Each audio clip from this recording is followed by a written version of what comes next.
Saya sangat marah sekali, ya. Saya sangat benci dengan penjualan tadi itu obat-obat terlarang itu, termasuk narkoba. Karena apa? Ini sangat merusak, sudahlah. Siapapun yang ini, saya pastikan saya tindak. Saya nggak segan-segan, ya, dengan segala risiko, ya, dengan segala ini, saya akan siap menghadapinya. Lapor Pak Kapolres itu sebenarnya, mohon maaf, bukan gagah-gagahan, bukan inovasi untuk menaikkan rating saya, tapi ini benar-benar inovasi untuk membuka ruang komunikasi antara masyarakat dengan polisi. Suatu waktu saya pernah dalam kondisi tekanan yang luar biasa, ya. Sampai saya kurus. Saya kaget juga. Saya Kapolres kok berani saya turun gitu, ya.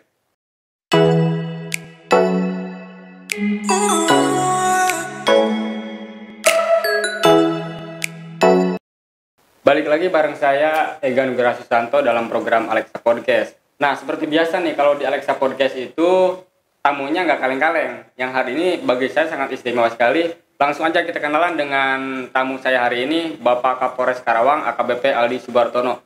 Selamat sore, Pak. Terima kasih sudah. Selamat sore. Assalamualaikum warahmatullahi wabarakatuh. Sampurasun. Terima kasih kepada Alexa Podcast sudah diundang. Ini menjadi hal yang luar biasa bagi kami. Terima kasih nih kemarin sudah mampir di kantor Alexa. Kabarnya hari ini gimana? Kayaknya cerah, ya. Enaknya kalau sama beliau tuh senyumnya itu loh. Alhamdulillah, setelah sekian purnama, hari ini sedikit bisa santai, tertawa lah. Oh, tertawa ya, senyumnya. Senyum. Gini Komandan, kalau di Alexa ini biasanya kalau tamu istimewa itu sebelum ke pertanyaan yang serius-serius Komandan. Jadi saya ingin memperkenalkan diri dulu, Komandan ini. Dulu pertama kali tugas jadi polisi itu di mana? Kemudian saya selalu ingat nih, dulu obrolan Komandan waktu di Pemda, Bang Ega, saya itu nggak takut sama siapapun. Saya ini jadi polisi oleh ibu saya. Nah itu sejarahnya sih dulu seperti apa sih Komandan? Baik.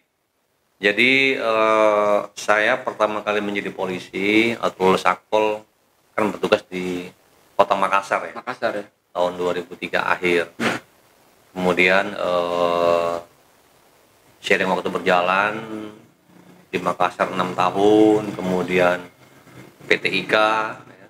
Kemudian setelah PTIK saya alhamdulillah diberi kesempatan tugas di kampung halaman di Medan. Oh, di Medan, ya. Ini sesuai dengan mimpi, bahwa saya berharap bisa bertugas di Medan semasa orang tua masih ada, gitu. Alhamdulillah bertugas di Medan di beberapa tempat. Kemudian saya ditarik ke Akpol menjadi pengasuh Taruna Akademi. Pengasuh Taruna Akademi Kepolisian. Ini suatu kehormatan. Jadi kita nggak semua itu dipilih untuk menjadi pengasuh Taruna Akademi Kepolisian. Setelah itu saya kembali ke Medan. Kemudian saya SPIM, sempat di Manado sebentar, setelah itu di Mabes, dan sekarang di Karawang. Nah, tadi teringat yang pernah saya sampaikan, saya ini jadi polisi karena ibu atau orang tua, tentunya seizin Tuhan Yang Maha Kuasa, gitu. Maka itu menjadi pedoman saya untuk apa? Untuk berani on the track. Itu yang menjadi pedoman. Sehingga saya nggak perlu khawatir dengan apapun selama saya on the track dan berkeadilan. Berarti sudah ada 20 tahun jadi polisi, Pak? Ini berarti tahun ke-19. 19. Berarti jenjangnya benar-benar dari bawah, ya? Dari Kapolsek juga pernah katanya di Medan, ya? Di Medan saya pernah Kapolsek sekali, kemudian Kasareskrim 2 kali, kemudian di Staf Sumber Daya Manusia Polda, di Polda Sumut. Tapi pengalaman paling teringat tuh selama jadi polisi di mana, Polda? Apa jadi? Tentunya setiap jabatan itu pasti banyak momen, ya. Pasti ada sesuatu kegiatan atau kejadian yang punya cita tersendiri di semua level.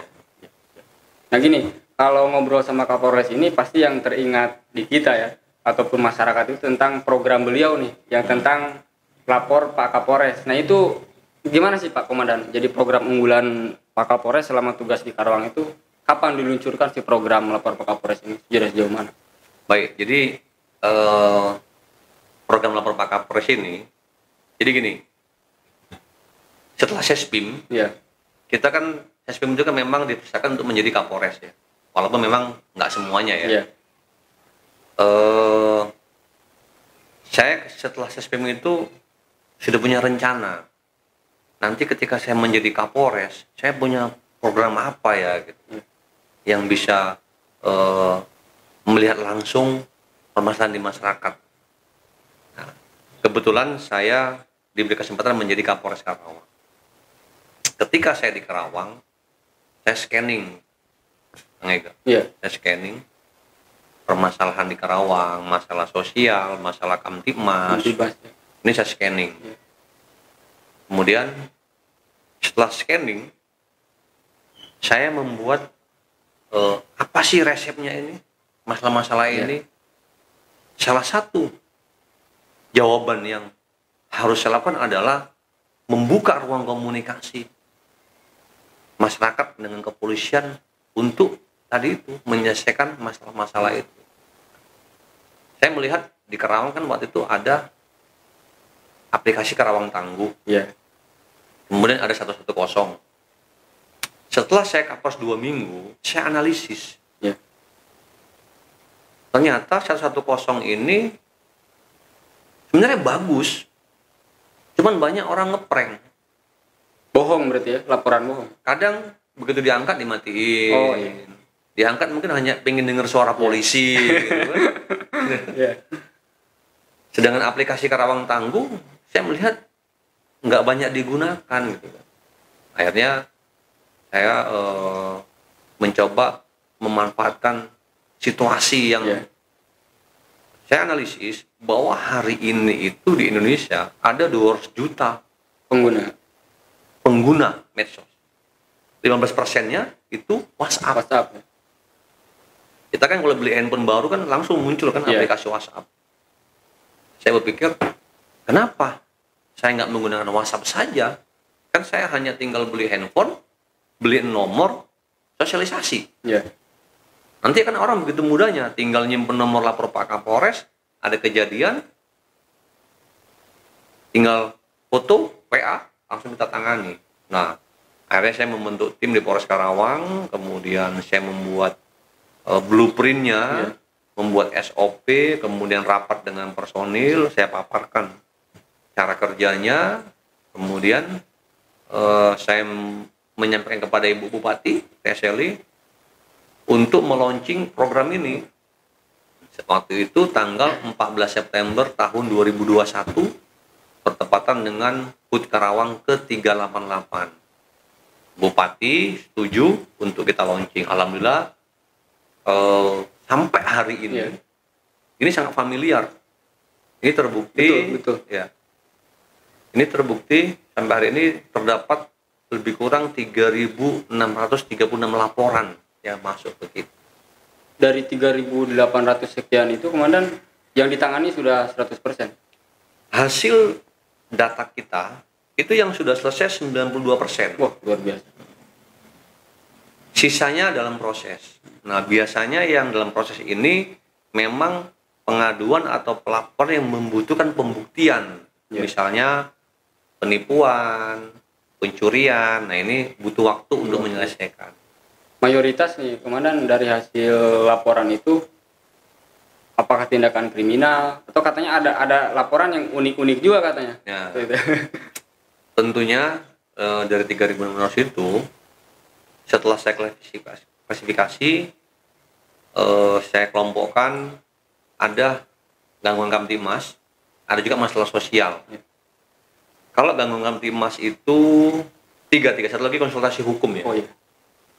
Gangguan Kamtibmas biasa pencurian motor, penganiayaan, kemudian penjualan obat-obat terlarang, kemudian ada geng motor misalnya. Masalah sosial pernah Misalnya begini, ada anjing menggonggong ribut. Ya, tetangga gitu. Tetangga karaokean bising. Ya? Ini ngelapor juga. Ada juga itu ya. Pohon kelapa tinggi. Buset, nyampe urusan pohon aja. Pak Kapolres, pohon kelapa tinggi membahayakan warga. Lebih uniknya lagi, Pak Kapolres, Polsek A, WC-nya bau busuk. Waduh, nyampe ada segitu. Dilaporin juga itu kan? Iya, dilaporin. Iya. Nah itu. Kemudian, baru-baru ini kami mendapat laporan ada warga kita yang menjadi TKW di Arab Saudi. Oh iya, itu tuh. Ya, ini minta bantuan untuk dipulangkan. Ini sudah, kita masih dalam tahap proses loh. Rencana kapan tuh bisa? Saya sudah komunikasi dengan Mabes Polri, dengan Bareskrim. Insya Allah dalam bulan ini bisa kita pulangkan. Dulu saya sempat dengar juga Komandan terkait program lapor Pak Kapolres ini sempat mendapatkan penghargaan ya kalau tidak salah. Nah, seperti apa? Oke. Untuk program lapor Pak Kapolres ini sudah beberapa kali mendapat penghargaan, baik dari pimpinan Polda Jabar, juga dari beberapa lembaga. Sebenarnya saya sih tidak terlalu berharap, karena memang fokus saya kan sebenarnya kan bahwa program ini impact-nya adalah bermanfaat untuk masyarakat. Ya. Masyarakat merasakan sentuhan kehadiran polisi. Maka kalau di WA ini mungkin low respon, ya, kadang-kadang orang bisa ke DM ke IG pribadi saya gitu. Ya. Ini Komandan, sekarang kan Pak Kapolres hampir setahun lebih ya tugas di Karawang. Alhamdulillah. Tantangan terberat apa nih Pak? Kalau boleh jujur. Tantangan terberat di Karawang selama setahun lebih. Ya, setahun lebih. Sebenarnya banyak yang berat. Kan kita tahu, mungkin teman-teman semua tahu lah, banyak yang berat. Tapi alhamdulillah dengan kebersamaan Forkopimda, para tokoh-tokoh di Karawang, para orang tua, teman-teman stakeholder dan teman-teman media semuanya, karena alhamdulillah saya didukung ya. Jadi yang tadinya berat menjadi ya lebih mudah terselesaikan lah. Itu sih kan. Oh iya. Berarti gini, saya mengenal Pak Kapolres ini orang yang sangat aktif di media sosial. Bahkan saya secara pribadi dulu pernah komunikasi, tengah 2 malam beliau masih bisa ngebalas loh gitu. Nah itu gimana ceritanya Komandan? Jadi ketika saya sudah berkomitmen membuka ruang komunikasi dengan warga Karawang, maka saya harus sudah siap mengurangi waktu istirahat. Itu komitmen dulu. Maka tak jarang mungkin waktu saya ini banyak melihat sering-sering sering-sering melihat medsos. Karena saya khawatir jangan sampai ada warga saya yang mengadu, baik itu lewat lapor Pak Kapolres atau DM, takutnya nggak terjawab. Jadi saya harus sering-sering melihat medsos. Dibuka satu-satu berarti? Saya baca satu persatu. Ya. Unik-unik. Ya. Contohnya apa yang unik? Ada cerita? Ya macam-macam ya. Ada yang nanya kabar, begitu dijawab kok udah mulai agak lain gitu kan. Nah, aneh-aneh nih kan. Tapi kalau sepanjang pertanyaannya masalah Kamtibmas, butuh bantuan terkait masalah Kamtibmas, saya pasti insya Allah akan tuntas. Tapi ini komitmen. Ya. Di Karawang tapi betah mana? Alhamdulillah dulu pertama kali menjadi Kapolres, ingat kata-kata Teteh, Bang nanti kalau sudah minum air Citarum gitu kan, bakal betah katanya. Alhamdulillah sudah setahun lebih ya. Saya merasa Karawang sudah menjadi rumah saya yang kedua gitu. Walaupun saya di sini nggak punya rumah gitu, adanya rumah dinas gitu kan, ini menjadi rumah saya yang kedua. Kenapa? Ya dinamika yang biasa. Dalam kita beradik kakak di rumah kan kadang-kadang juga sama kakak gaduh, sama adik ribut kan biasa itu biasa, kan. Nah, biasa dinamikanya. Jadi tadi itu saya anggap di Karawang ini semua sudah keluarga. Ya insya Allah semua masalah bisa selesai ya. Dengan kepala dingin, duduk bersama, komunikasi. Karena kan kalau ditarik-tarik juga Karawang ini semua saudara juga gitu kan. Jadi ya insya Allah setahun setengah ini di Karawang menambah saudara, ya, menambah keluarga, sahabat, menambah keluarga. Maka prinsip saya nggak mau bermusuhan dengan satu orang pun, siapapun. Komandan, visi misi menjadi Kapolres ini apa sih, Pak Adi? Jadi begini Kang, saya masih ingat talakang dingitan saya ketika saya ditunjuk menjadi Kapolres Karawang. Ada 2 poin penting yang selalu saya catat. Dari siapa? Dari Bapak Kapolri ya. Bapak Kapolri. Pertama, seorang Kapolres itu harus bisa menjaga konflik sosial. Yang kedua, bagaimana bisa menjaga investasi. Saya sadari di Karawang ini sangat heterogen. Betul. Ya. Sehingga saya punya langkah-langkah, pola-pola ya, untuk mitigasi bagaimana supaya saya bisa mengelola konflik sosial ini.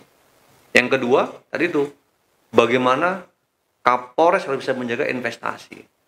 Setelah saya pelajari, kenapa Kapolres harus bisa menjaga investasi? Karena impact-nya kepada pertumbuhan ekonomi. Setelah saya buka data, di Karawang ini ternyata banyak perusahaan. Maka saya menyampaikan kepada Apindo, ya, kepada teman-teman di kawasan, kalau banyak permasalahan, tolong buka pengaduan saya, lapor Pak Kapolres, untuk dipasang baliho-baliho itu. Supaya semua permasalahan di investasi itu bisa kita selesaikan. Karena jangan sampai begini, jangan sampai nanti investor takut ke Karawang. Ini yang harus kita jaga. Maka saya sering ya mengajak stakeholder, pemuda diskusi, ayo kita sama-sama menjaga investasi Karawang. Karena untuk apa? Ini bukan untuk kita hari ini, tapi untuk anak cucu kita ke depan. Ya. Karena ketika nanti investor ini takut terganggu, ya kan 2 hal. Kenapa investor berani menanamkan modalnya di Karawang? Analisis saya, pertama, kemudahan birokrasi. Kedua, Kamtibmas. Kalau kita lihat hari ini, kan pemuda di Karawang ini sudah bersinergi dengan kita. Bersama-sama menjaga, maka wajar kalau kemarin Karawang menjadi nomor 1 untuk pertumbuhan investasi di Jawa Barat. Ini prestasi Pemda, prestasi masyarakat Karawang, kita menjadi nomor 1. Dan ini harus kita pertahankan, Kang. Namun juga, saya juga menyarankan, dan Bupati juga sangat konsen, bagaimana kita bisa memperdayakan putra daerah, juga tidak meninggalkan, tidak menutup peluang dari pihak lain juga. Artinya kita harus berkolaborasi antara masyarakat setempat dengan pihak-pihak lain. Supaya apa? Supaya lebih maju. Ini saya lihat sebenarnya Pemda ya, kita semua sudah sangat konsen. Alhamdulillah kemarin Bupati kan menyampaikan itu bahwa Karawang nomor 1 secara investasi. Nah, ini harus kita jaga. Kita harus menyiapkan masa depan orang Karawang.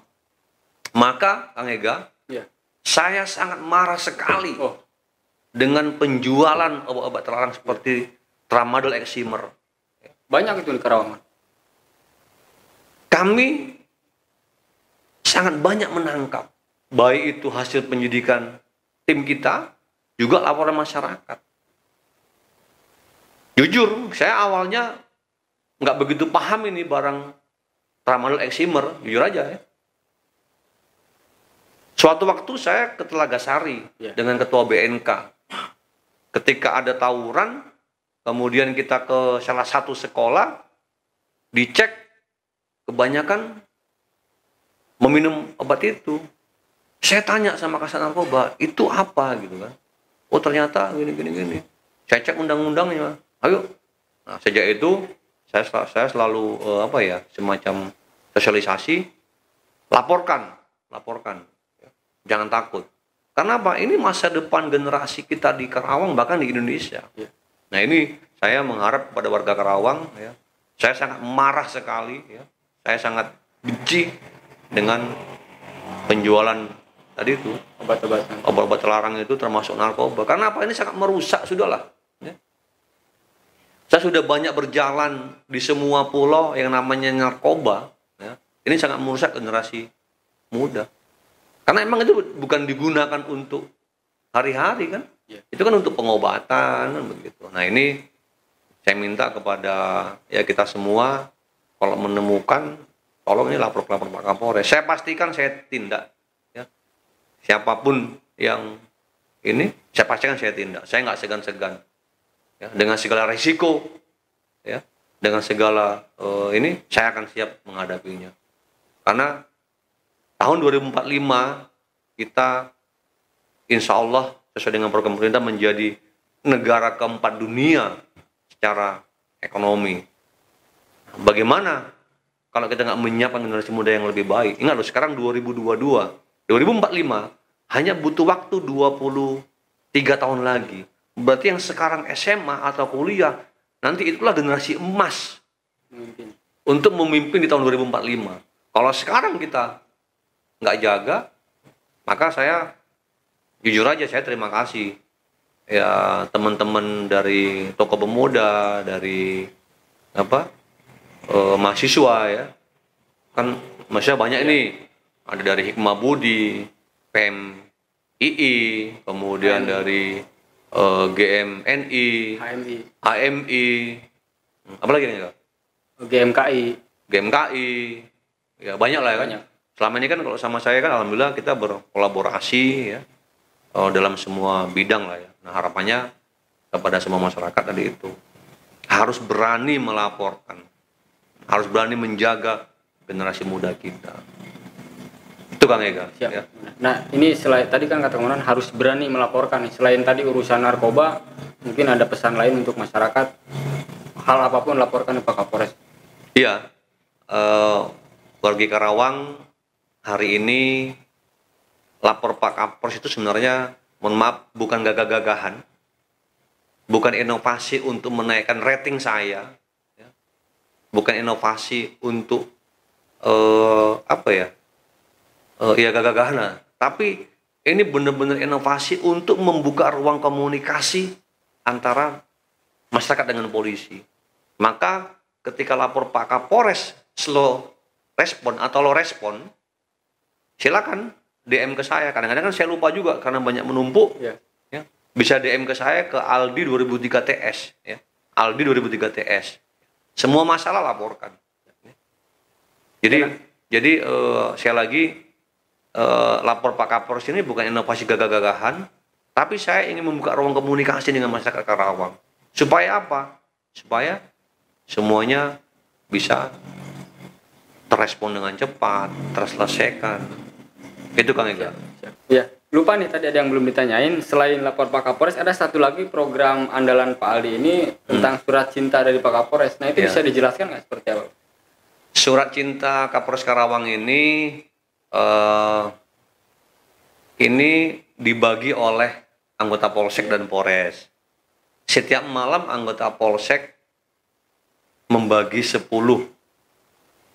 surat kepada warga di wilayahnya.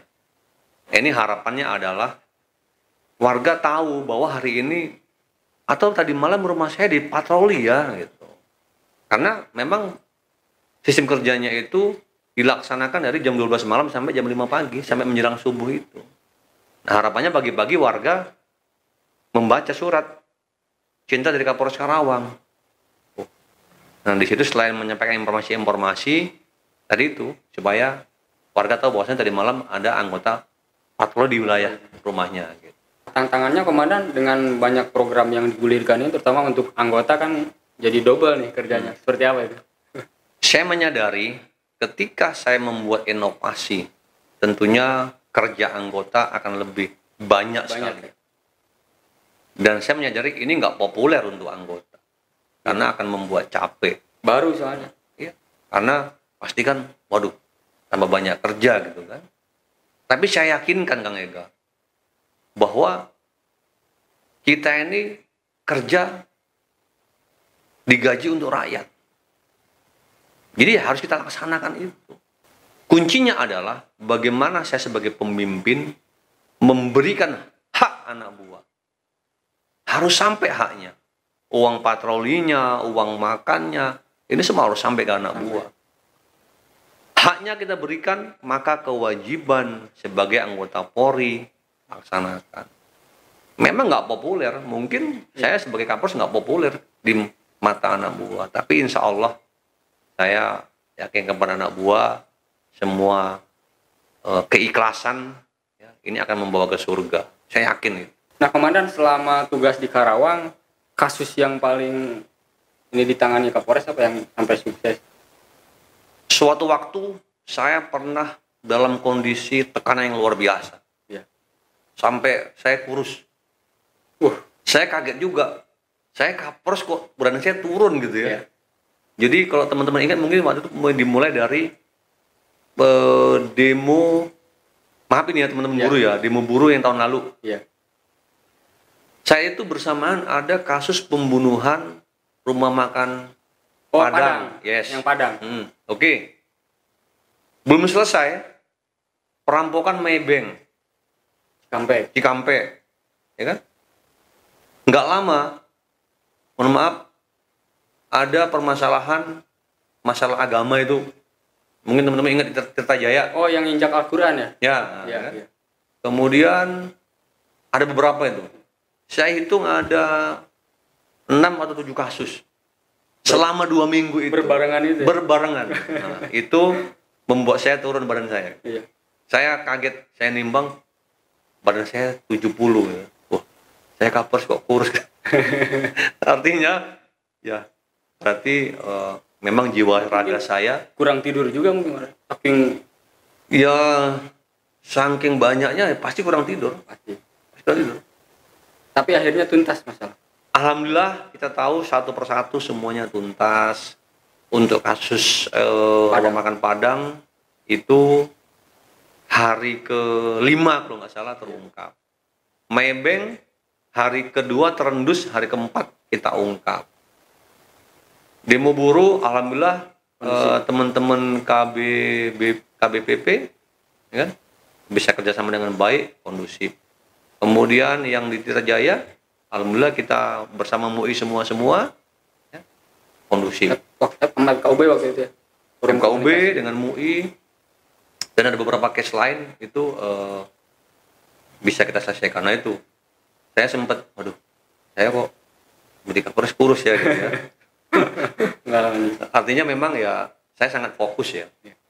Saya sangat fokus dengan tanggung jawab. Saya nggak mau nanti ketika saya pindah ini menjadi beban, menjadi hutang saya pribadi. Ya, walaupun kita tahu ya, mungkin teman-teman tahu lah masih ada beberapa case juga yang dalam proses ya. Tapi kan intinya kan kalau kami Polres Karawang dalam membangun konstitusi hukum itu ya kan berkeadilan. Ya. Intinya semuanya tetap berjalan dan berkeadilan. Ya, ada 1-2 yang kira-kira nggak puas, ya, itu koreksi bagi kami untuk perbaikan. Harapan setelah nanti misalkan ditugaskan di tempat baru, pengennya kemana? Kalau boleh disebut.